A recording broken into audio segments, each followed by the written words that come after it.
நான் உங்கள் வரலட்சுமி மணிகண்டன். விடாமுயற்சி வெற்றியின் ரகசியம். இப்போது உங்கள் வீடுகளில் கணவன் மனைவி இடையே அடிக்கடி சண்டை வந்துக்கிட்டே இருக்கா? ஏதாவது ஒரு மனஸ்தாபம் இருந்துக்கிட்டே இருக்கா? அது மாதிரி குழந்தைகள் சரியாக படிக்க மாட்டேங்கிறாங்க. அது மாதிரி ஒரு வருமானம் அதிகமாக இல்லாமல் ஒரு மந்த நிலைமையிலே குடும்பம் இருக்குது. பொருளாதார வளர்ச்சியே கிடையாது. ஒரு நெகட்டிவ் எனர்ஜியே வீட்டில் இருக்குது. ஒரு நிம்மதி இல்லாத சூழ்நிலையில் நாங்கள் இருக்கோம். இது மாதிரியெல்லாம் பிரச்சனைகள் இருக்குதுன்னு வச்சுக்கோங்களேன். அப்படி இருக்கும் பொழுது குலதெய்வங்களுடைய அருட்பார்வை உங்களுக்கு கிடைக்கலன்னு அர்த்தம். நீங்கள் குலதெய்வம் கோயிலுக்கு முறையாக நீங்கள் போயிட்டு வரலேன்னு அர்த்தம். வருடத்திற்கு 2 முறையாவது குலதெய்வத்தை வழிபாட்டே ஆகணும். யாராக இருந்தாலும் குலதெய்வம் கோயிலுக்கு போகாமல் மற்ற தெய்வங்களை நீங்கள் எவ்வளவு தான் கும்பிட்டா கூட எவ்வளவு புண்ணியம் கிடைக்காது. குலதெய்வம் அருள் இருந்தால் தான் மற்ற தெய்வங்களுடைய அனுகிரகம் கிடைக்கும் உங்களுக்கு. இது நல்லா ஞாபகம் வச்சுக்கோங்க. வருஷத்துக்கு 2 தடவையாவது குலதெய்வம் கோயிலுக்கு போயிட்டு வாங்க. குலதெய்வம் பார்வை நம்ம குடும்பத்து மேலே படலைன்னா என்ன தெரியுமா, எல்லாமே தாமதமாகும், டிலே ஆகும். உங்கள் குடும்பத்தில் ஒரு திருமணம் பேசி முடிப்பீங்க பசங்களுக்கு, அந்த திருமணமே தடையாகிக்கிட்டே இருக்கும். குழந்தை பேர் தாமதமாகிக்கிட்டே இருக்கும்.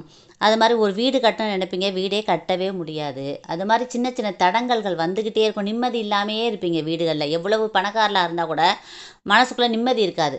ஏதோ ஒரு இழந்த மாதிரியே, ஏதோ ஒரு வெறுமை மனசுக்குள்ளே, ஒரு நிம்மதி இல்லாத வாழ்க்கையை வாழ்ந்துக்கிட்டே இருப்பீங்க.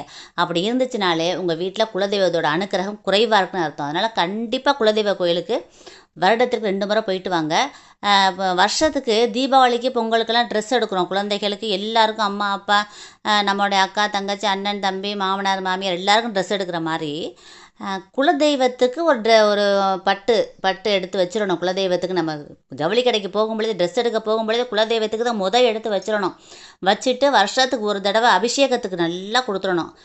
ட்ரெஸ்ஸை வச்சு மாலை பரிவாரங்கள் அது என்னென்ன அபிஷேக ஜாமான் வாங்கணுமோ அபிஷேகத்தை கொடுத்து கண்குளிர அபிஷேகத்தை பாருங்கள். வருஷத்துக்கு ஒரு தடவையாவது, மேக்ஸிமம் வருஷத்துக்கு 2 தடவை போயிட்டு வந்துடணும். முடியாத பட்சத்தில் வருஷத்துக்கு ஒரு தடவையாவது போயிட்டு வந்துட்டிங்கன்னா தான் உங்கள் வாழ்க்கையில் எல்லாமே நடக்க ஆரம்பிக்கும். அப்புறம் இன்னொரு டிப்ஸ் என்ன தெரியுமா, குலதெய்வ கோயிலுக்கு நீங்கள் போகும்பொழுது கண்டிப்பாக 1 கிலோ வெல்லம் வாங்கி கொண்டு போய் குலதெய்வத்துக்கு கொடுத்துட்டு வந்துடணும். எப்போ போனாலும் சரி, நீங்கள் எங்கே போனாலும் எங்கே இருந்தாலும் சரி, குலதெய்வ கோயிலுக்கு கண்டிப்பாக வருஷத்துக்கு 2 தடவை போகணும்.